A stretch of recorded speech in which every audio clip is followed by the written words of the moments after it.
And so we come to the end of this long journey that we have been on. Hey everyone, this is Encyclomedia. Welcome to the final episode of the Encyclomedia show. That's the last time we're going to be using that title. We're going to be using the current channel title from now on for future video reviews. And this is also going to be the end of our discussion of the Walt Disney Treasures series. And here's the thing. The Walt Disney Treasure series had, from to this point, been a critically acclaimed and highly sought after collector's piece. So much so that even a couple waves got more than 200,000 sets each, and what was made for just the die-hard Disney collectors eventually became more embraced by more regular people. Now, near the end of that, it became a niche product again. In fact, it became so niche, they were making less than 50,000 copies for most of the sets. And if you're a company like Disney, that is certainly not worth the investment. Disney wants to sell millions upon millions of discs, not a few dozen thousand, whatever the term is. Now, here's the thing. Most of them had come in cases looking like this. They had come with like a bunch of different topics. They would be silver cased and they would be 2 discs every single time. Well, the final set, the final wave, I should say, really threw the whole thing for a loop. In fact, I think this was kind of an attempt to show the Disney company what Walt Disney Treasures could look like going forward. And from what I saw, I really liked the idea. So you see, unlike the previous waves, instead of, 3 or 4 different titles, there was one. Zorro. That's it. They were just doing Zorro. But there was a couple of major differences this time around. First of all, they had 2 sets of Zorro. They had one Zorro set and a second Zorro set. What's also interesting is that they were black with gold letters. These definitely stood out from the silver tin cans and that one gold tin can they did for Oswald the Lucky Rabbit. But the biggest change of all is that these are not 2-disc sets. These were 6-disc sets and contained the entire season of the show. The entire season of the show. Complete season 1 and complete season 2. I should probably reverse them. Season 1, season 2. Actually, I don't know how you're going to view it, so whatever. We'll still look at them individually. And when you open the case, there's even more differences. First of all, I'm glad I never took this away. They gave you like this little collector's pin that you would get at the Disney theme parks. But you might also notice that the case itself is much thinner this time around. Like, let's actually open one of these silver cases. We'll do Dr. Cian again, because since the guy was like a pain and kind of kept the series on hiatus, we might as well use it. This is what we never really looked at, but this is what the side of the treasure set for a regular Walt Disney Treasures would be. This was the side for Zorro. You put them side by side, you can see there is, well, let's do it this way. There's a major difference. This is also heavier than this because there's 6 discs in it, as I mentioned. Now, if you open it up, you can see one of the reasons why. They actually did a few. So it's going to be, I'm not going to be taking these discs out individually. We're just going to keep them in here. And, I'm just going to straighten them out real quick so that you can see. What's interesting, by the way, is that these discs also look kind of gold-like. So that's a really nice touch in my opinion. And by the way, for those of you who are wondering, I love Zorro. I love this show. I think it's definitely one of the best things that Disney produced on his Disneyland TV program. So I was very happy to have these. So here's the first disc, and there's the second disc. So then we're going to flip over. There's the third disc, and there's, well, that's the 5th disc, actually, and there's the 6th disc. Where's the disc? Oh, there we go. Missed a couple. Disc 3, disc 4. Disc 4 is kind of looking a little barren. I mean, although you wouldn't notice, it looks like a DVD warning. It's actually a poster for, Zorro is Wanted. As you can probably figure out, the booklet has, been changed to be black to reflect what's on the disc. Otherwise, there's just an episode guide and an advertisement for season 2. Now then, how many of these sets did they make? Well, they made 30,000. That's it, 30,000, and that was it. I have 6,972, which is fairly low, but again, it's not very much. Now then, you take this out, and here's Zorro's little secret identity, and it says Walt Disney auditioned over 20 well-known actors for the role of Zorro, but it was an ex-model and bit player who was just about ready to give up on acting who landed the part, Guy Williams. Now here's something that should be noted. The booklet and the certificate of authenticity fit snugly into the DVD case, so you have to be careful because, again, there's not a lot of room. But the lithograph is actually on the bottom of the case. And when you actually look, you can see there's all this room, and that's one of the reasons I keep the pin there. Also, it kind of loses its charm if you take the pin out. So that's season 1. And then you get to season 2, very much similar, the same thing. Now, this also had a pin, and it's also, we're going to look at the lithograph first since it's on the top. This one actually has Zorro in full costume, or Guy Williams in full costume. And it says, the first permanent sets ever created by the Walt Disney Studios were for the Zorro TV series. So that's kind of a neat little fact, if you will. Let's open this up, and as always, I'm going to take these things out so that we can look at the discs. It's actually a lot harder to take them out, and it also makes it kind of a pain for like the first disc because, the first disc is under the booklets and the certificate. So I should be editing this stuff out, but I think by this point, I'm so used to doing it off. I forgot how much of this is such a well-oiled machine that, anyway. So here's the first disc. Oops, sorry. And here's the second disc. Then let's go to the third disc and the fourth disc. Then you have the fifth and the sixth. And by the way, I will say the second season is definitely weaker. Another 30,000 copies were made.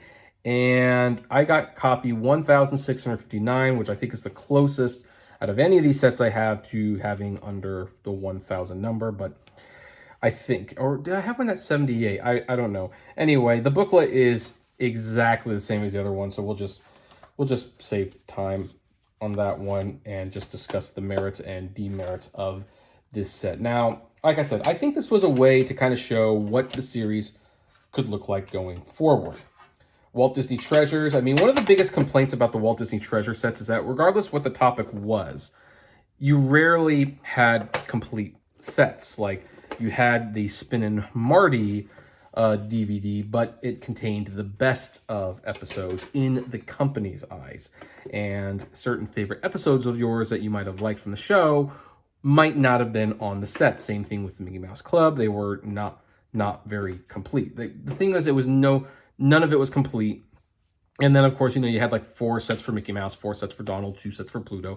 Oddly, only 1 for Goofy. I really did not realize how few shorts Goofy had until I had the complete Goofy on 1 2-disc DVD set. And they couldn't even find room to put any Goof Troop or anything on it. Whatever. So I think this was a way to kind of make the sets look cooler. That's why they're black. Also because, Zorro, black and white, so I do like the inversion of the colors here, by the way. And the 6 discs, hey, that's nice. These also cost more than the DVDs. The DVDs cost $30. These cost $50, which, oh boy, people wish they can get them for $50 now. And, they just look great on the shelf. I mean, it looked a little odd when you put it next to it, but that's why I try to put them in a certain sort of chronological order. So for the record, on my shelf, Oswald begins, and then this is where it ends. So just because I think gold and black cap it off really nicely. I don't think it worked. It either didn't work, or maybe Disney was not interested in continuing the Walt Disney Treasures at this point, because this was the last wave. Now, one of the reasons I'm thinking that this got released, and this might be the only reason this was released as a Walt Disney Treasure, to be honest. I think this was released basically so that they can have the show in black and white. These are in black and white. There is a Disney Movie Club DVD season sets of Zorro. They have 2 sets, one for season 1 and one for season 2. These sets are much cheaper to buy, and in fact, I believe are still available on the Disney Movie Club website. However, those episodes have been colorized. Therefore, they do not look anything like the way Zorro should look. In fact, I have seen just a little bit of colorized Zorro, and it's not worth the price. Like, this is like a real conundrum for me, because what are these things going to set you back? Well, if you're buying these brand new, you're looking at $600 to $1,000 each set. And if it's used, $400 to $500. These are not cheap sets to get. They're not. And so normally I would say, you know what? Screw it. You know, get it cropped, whatever, just it's not worth it. But the problem is the colorization. Zorro is a much, much better show in black and white than it is in color. It is an absolutely much better show in black and white than color. Color ruins that thing. Color is not the way the show was meant to be made or viewed. It does nothing for the show. It takes away the style of the Zorro show. Everything looks waxy and paint by numbers, because it was also, in addition to not being the way it's supposed to look, it was done extremely poorly. It looks like it was just run through a random colorizer, and the colors are like a little too bold for, it's just not, it's not a good look. And so if you're a real Zorro fan, that puts you in a very bad position, because look, the sets for the authentic Zorro, they're out there. They exist. I'm holding them. I'm showing them to you right now. And yet, I mean, geez, I'm holding potentially $1,500 sets in my hand. $1,500 for these, if you were to buy them on the black market. That's a down payment to a car. And it's the only way I can recommend you watch it. It's the only way I can look at you with a straight face and say, yeah, you want to see Zorro, you want to see it the way it's meant to be seen, this is the way to do it. And of course, there's also the special features, if you really care. And, you know, it's just, it's kind of a shame that it was only 30,000 copies. It's a shame it was only 30,000 copies. What's more of a shame, I would have been okay with Walt Disney Treasures going forward like this. I really would have. You know, they did the Walt Disney Legacy series and did all those nature things for the Walt Disney Treasures, which I think I've actually done a video on those. And those could have easily been Walt Disney Treasures, and they would have been like a great follow-up. You know, I could have, you know, there could have been that whole, well, you know, Oswald was originally going to be a Walt Disney Legacy series. They turned it into a Walt Disney Treasures. I don't know. I don't know why the Walt Disney Legacy collection was even brought into the mix in the first place, to be honest. I think that was the start of the end of Walt Disney Treasures in hindsight. So we would normally end right here. However, I should discuss one more Walt Disney Treasure set that I don't have. But several years ago, for D23 members, a collection of almost all of the Walt Disney Treasure sets, not all of them, but most of them, were put in a giant tin case for D23 members that cost roughly $600 if you were a member. And it had a custom booklet, a custom case. And again, I can't show you because I don't have it, and that's because the set now fetches outrageous prices, $15,000. And what was in the set? Well, it was pretty much the entire Walt Disney Treasures DVDs with a few exceptions. First of all, Zorro himself was nowhere to be found. Now, you would think like, okay, so they have all the others in there, right? I mean, they have Oswald, they have Mickey, they have Disneyland. They have everything except El Baco and the swamp thing, whatever that thing was. That is not part of the giant set for whatever reason. And I think that makes a shame because it negates the whole purpose of the set on two levels. First of all, one of the draws for things like this is that they made like 40,000 copies or $500, less than that, and they didn't make any more, but then you made an additional 3,000 copies just in a giant box set. So that it's technically false that that you have one of only 40,000 copies. You really have one out of 43,000. And also the fact that you didn't include that one set means that the Swamp DVD is the El Baco and the Swamp.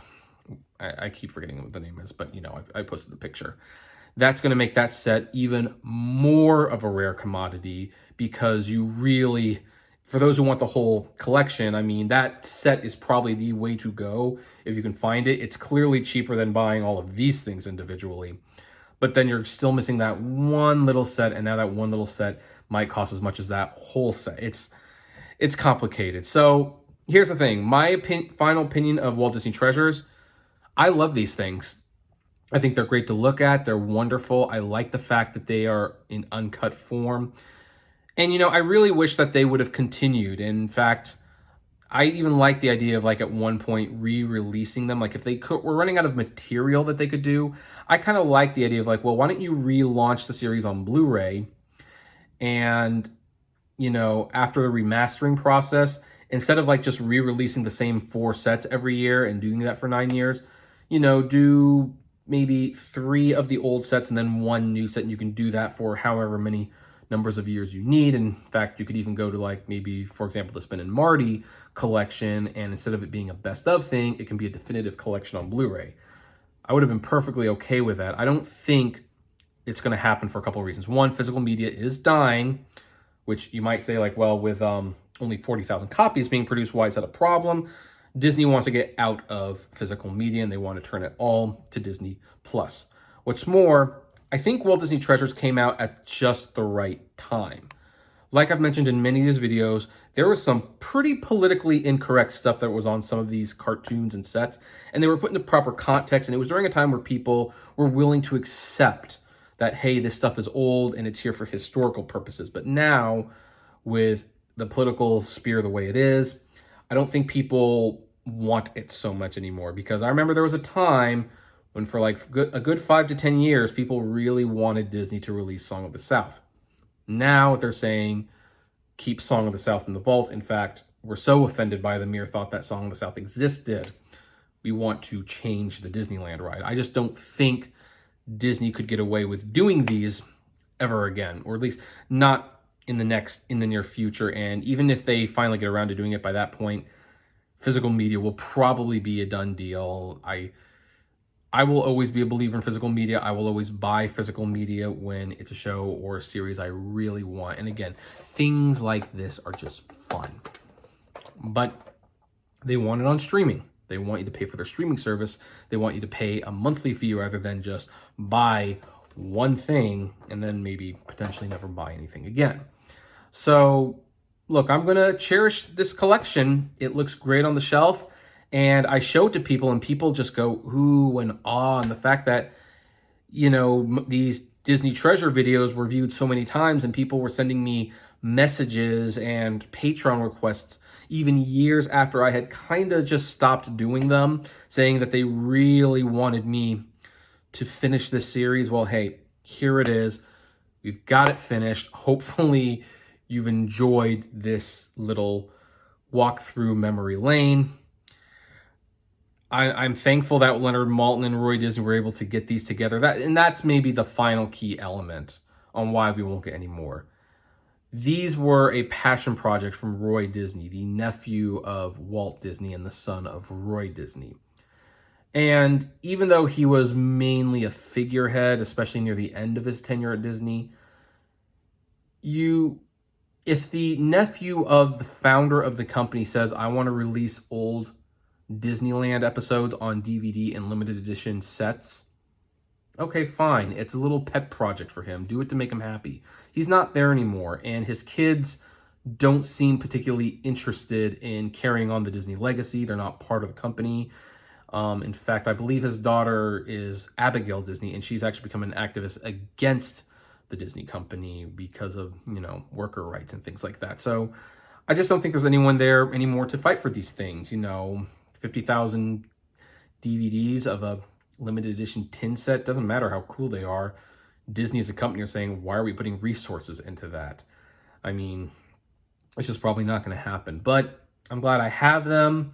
Hopefully you had a chance to get them. What do you think of the Zorro sets? Do you have them? Do you not have them? What do you think of the series in general? Which sets do you have? Which ones do you not have? Which ones do you mourn that they never release? I'm personally sad that they never got around to the Hardy Boys. I would have loved to have had a Disney Treasures Hardy Boys DVD, but there you have it. I would love to know. Comment below. Like, favorite, share, subscribe, and as always, flame responsibly. Have a good one.